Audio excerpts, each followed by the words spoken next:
কুষ্টিয়ায় মালিকবিহীন অবস্থায় 1 কেজি 200 গ্রাম ভারতীয় কোকেন উদ্ধার করেছে 47 ব্যাটালিয়ন বিজিপি কুষ্টিয়া।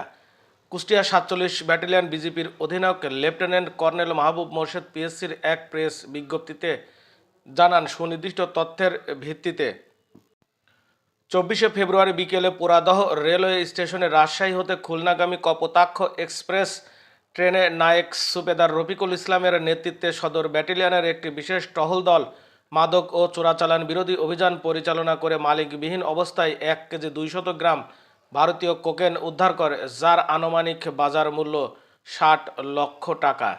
উদ্ধারকৃত কোকেনের বিষয়ে বিধি মোতাবেক পোড়াদহ রেলওয়ে স্টেশন থানায় জিডি করার কার্যক্রম প্রক্রিয়াধীন রয়েছে।